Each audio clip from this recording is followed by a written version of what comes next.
দুঃখের দিনে আমি অবশ্যই আপনাদের পাশে থাকবো, কারণ আপনারা জানেন যে আমি আসলে আগে রাজনীতি করতাম না।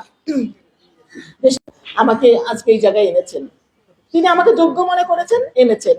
আমি আমার যোগ্যতা প্রমাণ দেওয়ার চেষ্টা করেছি, আমি আমার সততা নিষ্ঠা দিয়ে আমি আজকে এই জায়গায় আসার চেষ্টা করেছি আপনাদের সকলকে সাথে নিয়ে। আমার এই যে জনপ্রিয়তা বলেন, আমাকে যে আপনারা ভালোবাসা দেন, আমার এই জায়গাটা আসার পিছনে অবশ্যই আপনাদের সকলের অবদান আছে। আপনাদের মতো বোনরা যদি না থাকতো তাহলে আমি এই জায়গায় আসতে পারতাম না। আমার এক ডাকে যে আপনারা সবাই চলে আসলেন, তাহলে সেটাই তো আমার কৃতিত্ব আমি মনে করি। আমরা তো এটাই শিখেছি আমাদের দেশনেত্রী বেগম খালেদা জিয়ার সাথে, যে ভালো ব্যবহার, যেটার জন্য কখনো পয়সা লাগে না। কিন্তু তো পয়সার জন্য মানে আমি পয়সা দিব তুই আমার সাথে ভালো ব্যবহার করবা, সেটা তো নাই। এখানে হলো আন্তরিকতা, সেই আন্তরিকতাটা এবং ভালো ব্যবহার সবসময় আপনাদের সাথে আমার থাকবে। যে বন্ডিংটা অতীতও ছিল, এখনো আছে এবং ভবিষ্যতেও থাকবে ইনশাল্লাহ। তো আমি গর্ববোধ করি ঢাকা মহানগর দক্ষিণ, আজকে যদি শহীদ রাষ্ট্রপতি জিয়াউর রহমান থাকতেন তাহলে তিনি দেখতেন একটা সুসংগঠিত সুশৃঙ্খল একটা রাজনৈতিক মহিলা দল ঢাকা মহানগর দক্ষিণ, যারা অন্তত দুর্দিনে প্রতিটা দিন প্রোগ্রাম করেছে, প্রতিটা দিন মাঠে থেকেছে।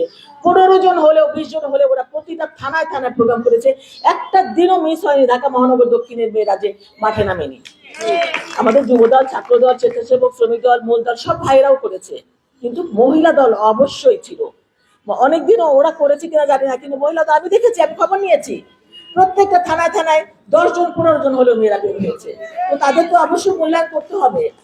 আর যারা নতুন করে আসতে চায় তাদেরকে অবশ্যই স্বচ্ছতা থাকতে হবে। যে আওয়ামী লীগ আগে করলো, এখন আমাদের ওটা আমরা করতে দিব না।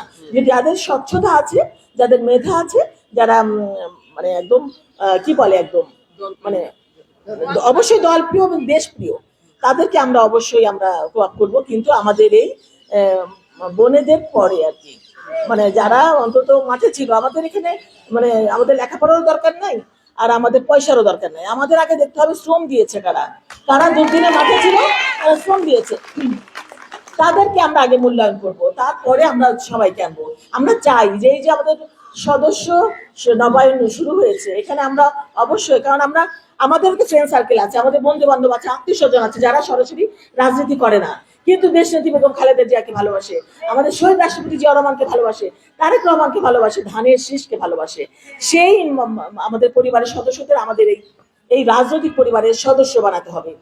তো সেটা আপনারা মনে রাখবেন। আমরা সদস্য ফর্ম গুলো যে নার্গিস আর রুমা নিয়ে আসবে, এনে প্রত্যেকটা থানায় সুন্দর করে উদ্বোধন করে প্রত্যেকটা